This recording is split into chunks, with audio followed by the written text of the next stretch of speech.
हाय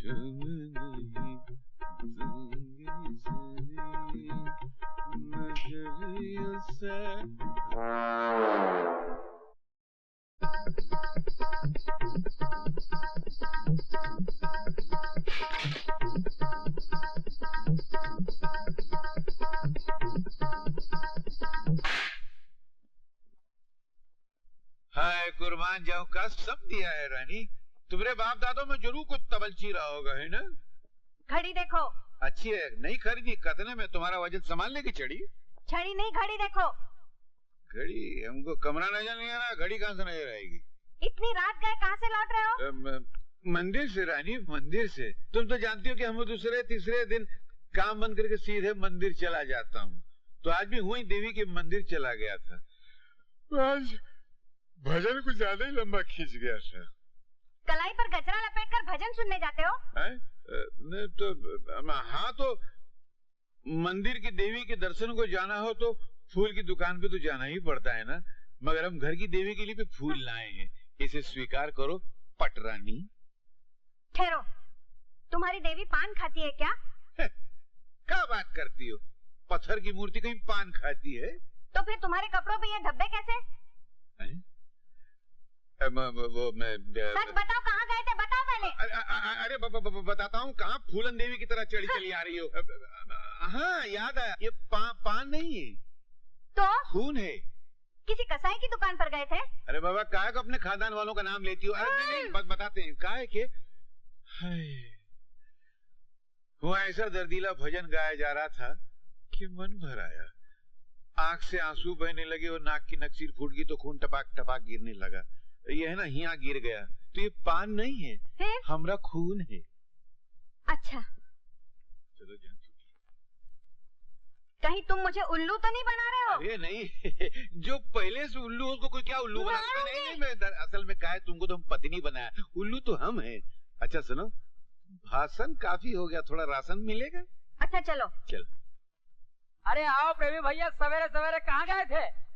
laundry गए थे भैया, हमारी लैला जान का ड्रेस लाने के लिए। अरे वहाँ क्या कहते हैं कि रियाज चल रहा है, घुंघरू छनक रहे कोठे पर।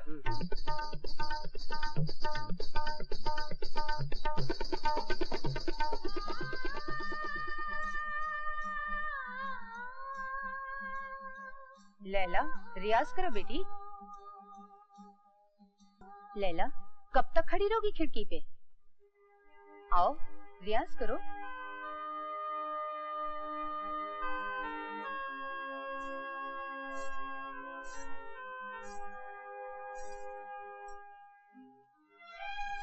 क्या हुआ बेटी? जोगन की आवाज जब भी सुनती हूँ, जाने क्या हो जाता है मुझे। सुध-बुध खो बैठती हूँ। एक जादू सा हो जाता है मुझ पर। चलो दुबे भैया चलते हैं। हाँ। लैला जान को जाना है बेनी बाबू के साथ घूमने और शॉपिंग करने, और हम जा रहे हैं उनकी रखवाली करने। या तो मुझे स्वर्ग बसाना है, जाने मन कोठा छोड़कर यहाँ रहने चले आओ। वो नई गाड़ी, ये नया मकान, सब कुछ तुम्हारे लिए है। अपनी हर रात मुझे बख्श दो जाने मन, मैं तुम्हें नाज़ो नियामत में रखूंगा। मेरे सभी चाहने वाले यही कहते हैं बेनी बाबू। थोड़ा सा इंतजार कीजिए, जब मेरी उम्र ढलने लगेगी और किसी एक का बनने का वक्त आएगा तो शायद मैं आप ही को चुनूंगी। ये औरत कौन है? तुम क्यों आई हो यहाँ पर? या पति के घर आने के लिए पत्नी को इजाजत की जरूरत होती है। मैंने ये घर तुम्हारे लिए नहीं बनवाया है, चुपचाप अपने घर में जाकर पड़ी रहो। तुम क्यों मेरे पति के पीछे पड़ी हुई हो? मैं कहता जाऊं यहाँ से। आप चुप रहिए बेनी बाबू, मैं इन्हें जवाब दे दूं। आपका ख्याल है कि मैं बेनी बाबू के पीछे पड़ी हूँ? माफ कीजिएगा, लैला जान उन कोठे वालियों में से नहीं है जो रईसों को फांसती है। बड़े बड़े रईस खुद मेरे पीछे पड़े रहते हैं। बेनी बाबू भी अपने पति की इतनी ही दीवानी हो तो उसे अपना बनाकर रखना सीखो। और कैसे बनाऊं? उनकी हर आज्ञा तो मानती हूँ, हर तरह से जी जान से उनकी सेवा करती हूँ। आज्ञा मान के सेवा करके बनी रहो इनके जीवन में नौकरानी। शौकीन पति को अगर अपने बस में करना है तो दिलरुबा बनो देवी जी। ये सीधी सादी गाय बनकर कुछ नहीं होगा। जरा लिपस्टिक लगाओ, थोड़ा सा फैशनेबल बनो, तरह तरह की अदाओं से दिल लुभाना सीखो। अगर आज तुम्हारे पति मेरी तरफ खींच रहे हैं तो इसमें मेरा कोई दोष नहीं, दोष खुद तुम्हारा है।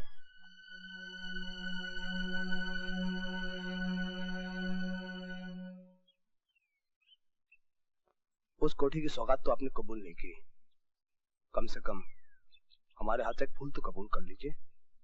कहिए जाने मन, हम आपके लिए कौन सा फूल तोड़ के लाएं? ला सकेंगे आप?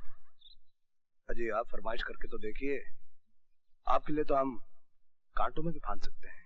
अच्छा, तो फिर वो कमल लेके आइए। अब जाने मन, उस कमल के लिए हमें दलदल में घुसना पड़ेगा। बस जवाब दे चुकी है आपकी चाहत। अरे ये डूबता क्यों नहीं है? क्या? अब कुछ नहीं।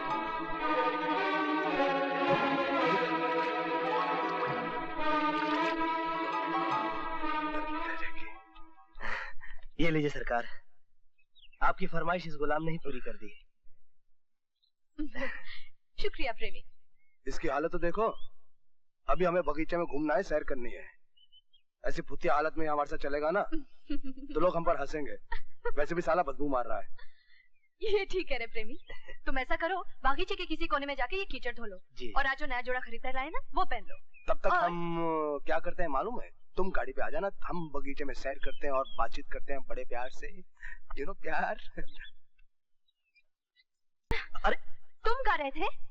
नहीं नहीं, मैं तो सुन रहा था, देखने आया था कि कौन गा रहा है। किसी धांसू कवि या शायर की आवाज लगी तो मैंने कहा कि चलो सुन ले। कौन था वो शायर? पता नहीं कौन था। तुमने देखा उसे? नहीं मैंने, हाँ लेकिन बेनी बाबू ने जरूर देखा है। बेनी बाबू ने? बताइए ना कौन है वो शायर। मैंने किसी को नहीं देखा। अरे मैं तो तुम्हारे साथ था। ऐसा क्यों कहते हैं, बता दीजिए ना। मैंने किसी को नहीं देखा। हाँ आप कैसे देखेंगे, शायर तो बस आप है। अब लैला आओ चलते हैं। अच्छा अंदर आ सकता हूँ? हाँ अंदर आ जाओ। जी वो चमेली कह रही थी कि आपने याद किया है मुझे। मैंने अपनी पसंद बेनी बाबू को बताई थी, फिर कमल लाने के लिए तुम दलदल में क्यों फांद पड़े? अजी वो तो दलदल थी, आपकी ख्वाहिश पूरी करने के लिए मौत के कुएं में भी कूद सकता हूँ मैं। इश्क हो गया है मुझसे? ताज्जुब हो आपको?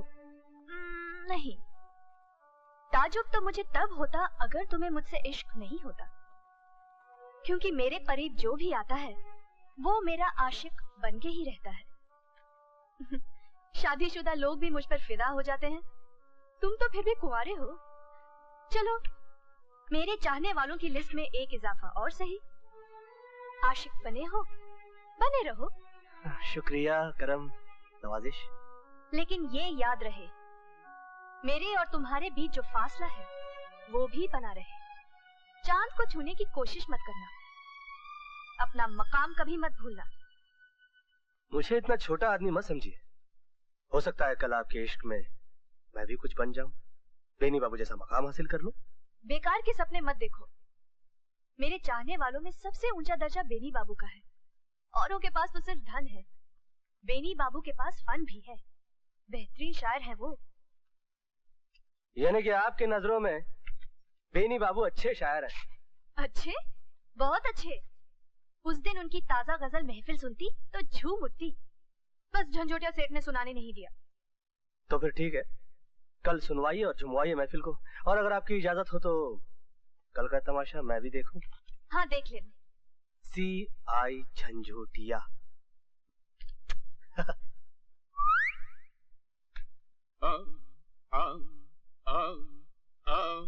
अरे बावर्ची की औलाद, तू मालिश कर रहा है कि आटा गूंद रहा है? हमारी चपाती बनाएगा क्या? फिकर मत करो सरकार, ये एकदम लेटेस्ट स्टाइल की मालिश है। मालिक तड़के जाने कौनो लेटर बॉक्स में ये लिफाफा डाल गवा। सुनो, तुम पेट छोड़ो पीठ पकड़ो, तोरे बस की बात नहीं है कसियारा कहीं का।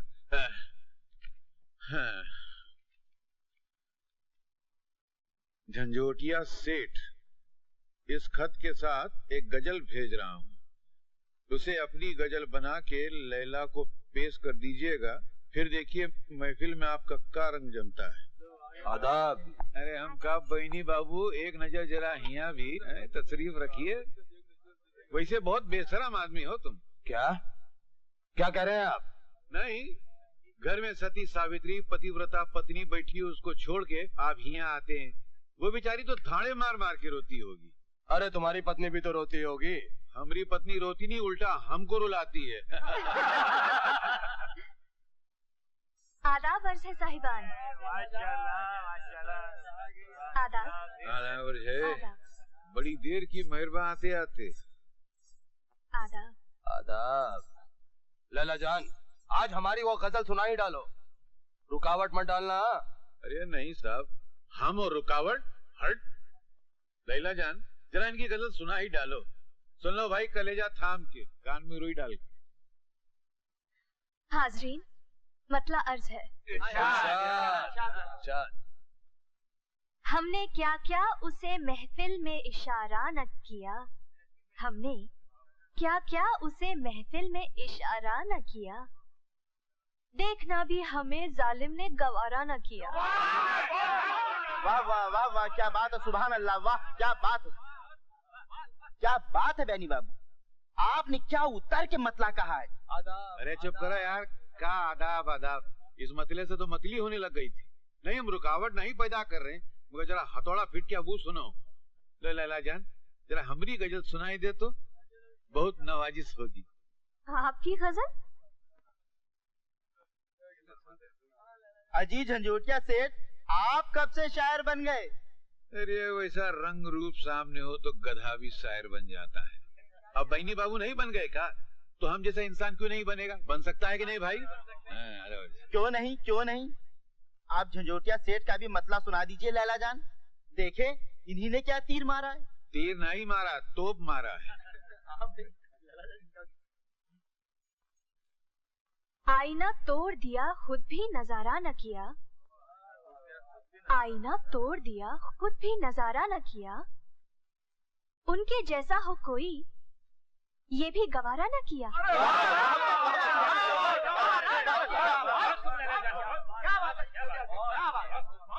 वाह क्या बात है झंझोटिया सेठ, आपने तो वाकई हथौड़ा फिट कर दिया है। इसी जमीन में, इसी बहर में क्या लाजवाब शेर कहा है, सुभान अल्लाह, माशाअल्लाह। बहनी बाबू बर्दाश्त नहीं हो रहा है? नहीं हो रहा है। क्या लिखा है? हाँ कहा है, ठीक से जबान बोलनी आती नहीं है, चले हैं शेर कहने। जबान से नहीं, कलम से लिखा है उल्लू की धूप। खामोश, जबान संभाल कर बोलिए झंझोटिया सेठ। तुम वो कोना संभालो, यहाँ सब लोग हमारी गजल सुनना चाहते हैं। तुमने अगर अड़ंगा लगाया ना तो कुलाट खाओगे। मुझसे उलझोगे तुम? अरे भरी महफिल के अंदर इज्जत उतार के रख दूंगा मैं। अरे हम तोरी पतलून उतार देंगे। अरे क्या उतारेगा तू? आप लोग भी क्या बचपना कर रहे हैं। अरे हम तेरा टुकड़ा करके सितार के अंदर दफन कर देंगे। हवा में क्या दफन बात है आप लोग? समझता है साला तुम। कोठा अरे है, कोठे को कोठा। 2 मिनट में खड़ा बनाता है, क्या बोलता है रे तुम? और अखाड़े को 2 मिनट के अंदर कोठा बना अरे देंगे। भाई जरा समझाइए इन्हें। तो जो तेरी गजल फाड़ के साला शेर बना देंगे। अरे बुढ़े 2 हाथ दूंगा ना तो अपने खानदान का नाम भूल जाएगा। गंजा कर देंगे। जबान संभाल नहीं तो बच्चों के हाथ में दे दूंगा। हाथ नीचे कर, एक हाथ दिया ना अपने घर का एड्रेस भी भूल जाएगा। सरकार, ये आपने कैसे कैसे आशिक पाल रखे हैं? ये दोनों तो आपके लिए ऐसे लड़ रहे हैं जैसे एक मुर्गी के लिए 2 मुर्गे। बको मत, झंझोटिया सेठ मेरे आशिक नहीं, कदरदान है, संगीत प्रेमी है, इसीलिए यहाँ चले आते हैं। खैर छोड़िए, आप ये दोनों गजलें बाहर भुलाई थी, एक बेनी बाबू की और दूसरी झंझोटिया सेठ की, और मैं चाहता हूँ कि आप इन्हें गौर से देखें। क्या देखूं? ये देखिए, इन दोनों की लिखावट भी एक जैसी है, और इतना नहीं बल्कि मीटर भी एक है। अरे हाँ, दोनों की लिखाई तो एक जैसी ही है, लगता है एक ही शायर ने दोनों गजलें लिखी हैं। अरे अपने बेनी बाबू है ना, वो शायर है, उन्होंने झंझोटिया सेठ को गजल लिखकर दे दी होगी। पागल हो गए हो, दोनों की आपस में ठनी रहती है। झंझोटिया सेठ को तो बेनी बाबू कभी गजल नहीं देंगे। तो फिर कौन हो सकता है? इसका तो साफ एक ही मतलब निकलता है कि जिस शायर ने झंझोटिया सेठ को गजल दी है वही बेनी बाबू को गजलें देता आ रहा है। कौन हो सकता है वो गुमनाम शायर? आदाब अर्ज़। क्या मतलब? जी मेरा मतलब है कि मैं भी इस नतीजे पे पहुंचने वाला था कि जरूर कोई तीसरा छुपा रुस्तम है जो इन दोनों को गजलें लिखकर देता है। आदाब अर्ज़। लैला जान, इस बदमज़गी के लिए मैं आपसे माफी चाहता हूँ, लेकिन आप तो अच्छी तरह से जानती हैं कि वो बेवकूफ झंझोटिया हमेशा मुझे डंक मारने की कोशिश करता है, लेकिन आज मैं बहुत शर्मिंदा हूँ। प्रेमी जी माँ से जाके कह दो कि आज मेरा मुजरा करने का मूड नहीं है, सबसे जाने के लिए कह दे। जी फौरन भेज देता हूँ। अगर आपकी इजाजत हो तो शुरुआत बेनी बाबू से करूँ? नहीं, एक मिनट पूछो। मुझे इनसे कुछ जरूरी बात करनी है, तुम जाओ। जी बहुत अच्छा, बहुत अच्छा। आदाब। लैला जान। बेनी बाबू, आप जानते हैं कि अच्छी शायरी मेरी दुखती रग है, इसीलिए शायर बनके मुझे रिझाने की कोशिश कर रहे थे। तुम कहना क्या चाहती हो? ये देखिए, एक गजल आपकी है और एक झंझोटिया सेठ की, लेकिन दोनों की लिखाई बिल्कुल एक जैसी है। अब आप सच सच बताइए कि आपको गजल लिख के देने वाला वो गुमनाम शायर कौन है? प्रेमी ने भड़काया तुम्हें? प्रेमी क्यों भड़काएगा मुझे? वो तो खुद जानना चाहता है कि वो गुमनाम शायर कौन है। मेरी गजल का शायर मैं हूँ जाने मन, यकीन मानो। ये तो महज इत्तेफाक है कि इसकी लिखाई मेरी लिखाई से मिलती जुलती है। ठीक है, तो फिर सबूत पेश कीजिए। कागज भी हाजिर है और कलम भी, ठीक वैसी ही लिखाई लिख के दिखाइए, दिखाइए। हद हो गई, इतना जलील मैं आज तक नहीं हुआ। मेरी जबान पे तुम्हें भरोसा नहीं रहा, सबूत चाहिए तुम्हें। मत भूलो लैला जान, आज तक मैं तुम पर दौलत लुटाता रहा हूँ, तुम्हारे नाज उठाता रहा हूँ। अगर तुमने मुझे और जलील किया तो मैं तुम्हारे इस कोठे पर कभी नहीं आऊंगा। आपकी मर्जी बेनी बाबू। मुझ पर दौलत लुटाने वाले, नाज उठाने वाले और भी कई रईस हैं। लैला जान का दम सलामत रहे, चाहने वालों की कमी नहीं है। जवाब दो, तुमने झंझोटिया को गजल क्यों दी? झंझोटिया ने कितना पैसा दिया था जो हम नहीं दे सकते थे? एक पैसा नहीं लिया, मुफ्त में दे दी मैंने वो गजल बाय लेटर बॉक्स। अभी तक तो झंझोटिया को भी नहीं मालूम होगा कि वो गजल उसे मैंने दी। तुम्हारा इरादा क्या है? फरेब मास्टर के सामने सच बोल दो। बोलो। लैला जान के कोठे पर आपकी गुड्डी सबसे ऊंची थी, उसे डाउन करने के लिए मैंने झंझोटिया सेठ की गुड्डी ऊंची कर दी। यानी कि मुझसे दुश्मनी करने पे तुल गए हो। Everything is fair in love and war. मोहब्बत और जंग में सब कुछ जायज है। देखिए बेनी बाबू, लैला जान से आपको भी इश्क है और मुझे भी। और हाँ, अगर आप मुझसे दोस्ती रखना चाहते हैं तो लैला जान को बता दीजिए कि शायर मैं हूं। मगर आप तो बताने से रहे, इसलिए दांव खेलकर लैला जान को मैं ये बताना चाहता हूं कि आप शायर नहीं है। देखिए बेनी बाबू, बुरा मत मानिएगा, ये हकीकत है। मैं आपकी तरह फरेब मास्टर नहीं हूं। इजाजत है, मैं चलता हूं। ठहरो प्रेमी, आइंदा भी अपना वचन निभाओगे क्या? लैला से कभी नहीं कहोगे कि तुम ही असली शायर हो? पहले भी कह चुका हूं, मर्द की जबान एक, वचन दिया है सो मरते दम तक निभाऊंगा। फिर तो इश्क में जीत मेरी होगी। मुझे खतरा एक शायर से था, नौकर को तो लैला जान अपनी ठोकर से उड़ा देगी। अरे गले से लगाएगी बेनी बाबू, आज ये भी वादा रहा